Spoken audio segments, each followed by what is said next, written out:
Green plant kitchen ವೀಕ್ಷಕರಿಗೆಲ್ಲ ಪ್ರೀತಿಯ ಸ್ವಾಗತ. ಇವತ್ತು ಹುಬ್ಳಿ ಒಳಗೆ ಖಾನಾವಳಿ ಒಳಗೆ ಮಾಡುವಂತಹ ಸಾಂಬಾರನ್ನ ಹೆಂಗೆ ಮಾಡೋದಂತ ನೋಡ್ಕೊಂಬರೋಣ. ಸಾಕಷ್ಟು ಜನ ಹುಬ್ಳಿ ಸಾಂಬಾರು ರೆಸಿಪಿ ತೋರಿಸಿ ಅಂತ ಕಮೆಂಟ್ ಮಾಡಿದರು.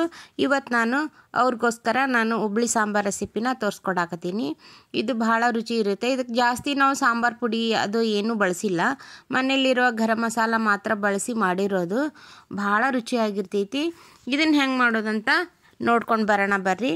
ಈಗ ನಾನು ಮೊದಲೇ ಕುಕ್ಕರ್ಗೆ ಬೇಳೆನ ಬೇಯಿಸ್ಕೊಳಕತ್ತೀನಿ. ನಿಮ್ಗೆ ಸಾರು ಎಷ್ಟು ಬೇಕೋ ಅಷ್ಟು ನೋಡಿ ಹಾಕ್ಕೊಳ್ರಿ. ನಾನೊಂದು 200 ಗ್ರಾಮ್ ಅಷ್ಟು ಹಾಕ್ಕೊಂಡೀನಿ. ಅದನ್ನು ಚಲೋತ್ನಾಗ ಒಂದು 2 ಸರಿ ತೊಳ್ಕೊಳ್ಳೋಣ. ತೊಳೆದು ಆ ನಂತರ ಅದಕ್ಕೆ ನಾವು ನೀರು ಸೇರಿಸ್ಕೊಳ್ಳೋಣ. ಬೇಯೋದಕ್ಕೆ ಎಷ್ಟು ಬೇಕೋ ಅಷ್ಟು ನೀರು ಹಾಕ್ಕೊಳ್ರಿ. ನಾವು ಬೇಳೆ ಜೊತೆಗೆ ನುಗ್ಗಿಕಾಯಿ ಕೂಡ ಹಾಕಿ ಮಾಡ್ಬೋದು. ಈಗ ನಾನು ಪಾಲಕ್ ಸೊಪ್ಪು ಒಂದು ಅರ್ಧ ಕಟ್ ಹಾಕ್ಕೊಂಡೀನಿ. ಆಮೇಲೆ ಒಂದು ಸ್ವಲ್ಪ ಮೆಂತ್ಯ ಹಾಕ್ಕೊಂಡೀನಿ.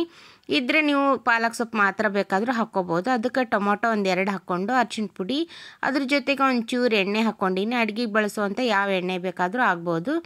ಅದನ್ನು ಹಾಕಿ ಈಗ ಸ್ವಲ್ಪ ಕೈಯಾಡಿಸ್ಕೊಂಡು ಕುಕ್ಕರ್ನ ಲಿಡ್ ಕ್ಲೋಸ್ ಮಾಡ್ಕೊಳ್ಳೋಣ.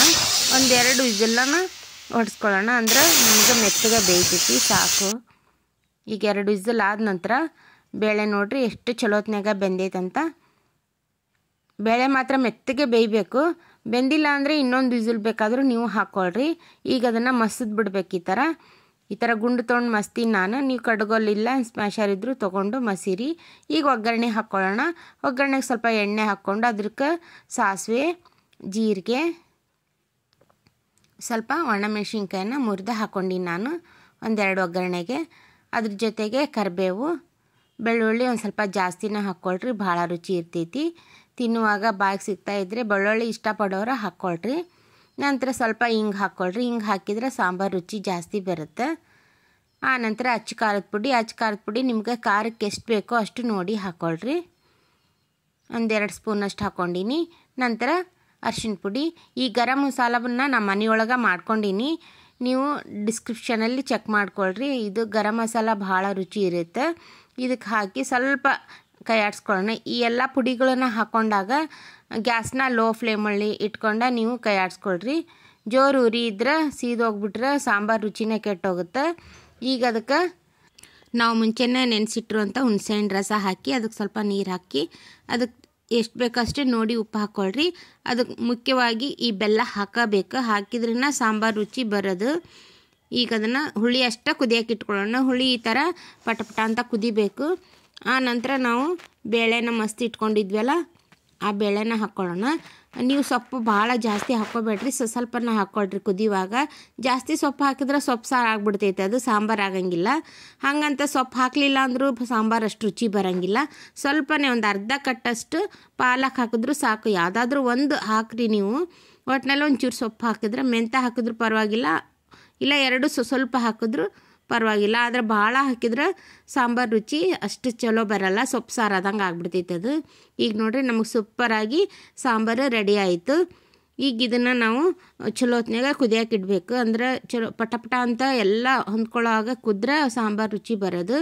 ನಾವು ಮುಖ್ಯವಾಗಿ ಜಾಸ್ತಿ ಬೆಲ್ಲ ಯೂಸ್ ಮಾಡೋದ್ರಿಂದ ಹುಬ್ಳಿ ಸಾಂಬಾರು ಸ್ವಲ್ಪ ರುಚಿಯಾಗಿ ಬರುತ್ತೆ. ಒಬ್ಬೊಬ್ಬರು ಸಾಂಬಾರಿಗೆ ಬೆಲ್ಲ ಹಾಕೋದೇ ಇಲ್ಲ. ಆಗ ಬೆಲ್ಲ ಹಾಕಿಲ್ಲ ಅಂದರೆ ಸಾಂಬಾರು ರುಚಿ ಬರೋಂಗಿಲ್ಲ. ಬಾಯಿ ತುಂಬ ಉಪ್ಪು ಖಾರ ಇದ್ದು ಅದಕ್ಕೆ ಸ್ವಲ್ಪ ಬೆಲ್ಲ ಹಾಕಿಬಿಟ್ರೆ ಸಾಂಬಾರು ಮಸ್ತಾಗಿ ಬರ್ತೈತೆ ನೋಡ್ರಿ. ಈಗ ಹುಬ್ಳಿ ಸಾಂಬಾರು ರೆಡಿ ಆಯಿತು. ನೀವು ಒಂದ್ಸರಿ ಈ ಥರ ಸಾಂಬಾರು ಮಾಡಿ ನಿಮ್ಮ ಅನಿಸಿಕೆಗಳನ್ನ ಕಮೆಂಟ್ ಮೂಲಕ ತಿಳಿಸ್ರಿ. ಇದಕ್ಕೆ ನಾವು ನುಗ್ಗೆಕಾಯಿ ಕೂಡ ಹಾಕ್ಕೋಬೋದು. ಹಾಕಿದ್ರೂ ನುಗ್ಗೆಕಾಯಿ ಜಾಸ್ತಿ ಹಾಕ್ಕೋಬೇಡ್ರಿ. ಒಂದು 2 ಲೀಟ್ರಷ್ಟು ನಾವು ಸಾಂಬಾರು ಮಾಡ್ತೀವಿ ಅಂದರೆ 1 ನುಗ್ಗಿಕಾಯಿ ಆದರೆ ಸಾಕಾಗುತ್ತೆ. ಈಗ ಅದಕ್ಕೆ ಮೇಲೆ ಸ್ವಲ್ಪ ಕೊತ್ತಂಬರಿ ಸೊಪ್ಪು ಹಾಕಿ ಒಂದು ಬೌಲ್ಗೆ ನಾನು ತೆಗಿಯಾಕತ್ತೀನಿ ನೋಡ್ರಿ. ಈಗ ನಮ್ಗೆ ಸೂಪರಾಗಿ ಸಾಂಬಾರು ರೆಡಿ ಆಯಿತು. ನೀವು ಈ ಥರ ಒಂದ್ಸರಿ ಸಾಂಬಾರನ್ನ ಮಾಡಿ ನೋಡ್ರಿ. ಈಗ ನಮ್ಗೆ ಎಷ್ಟೊಂದು ಜನ ನಾವು ಹುಬ್ಳಿ ಸಾಂಬಾರು ರೆಸಿಪಿನ ತೋರಿಸ್ರಿ ಅಂತ ಕಮೆಂಟ್ ಮಾಡಿದರು. ಅವ್ರಿಗೆಲ್ಲರಿಗೋಸ್ಕರನೂ ನಾನು ಈ ಸಾಂಬಾರು ರೆಸಿಪಿನ ಅಪ್ಲೋಡ್ ಮಾಡೀನಿ.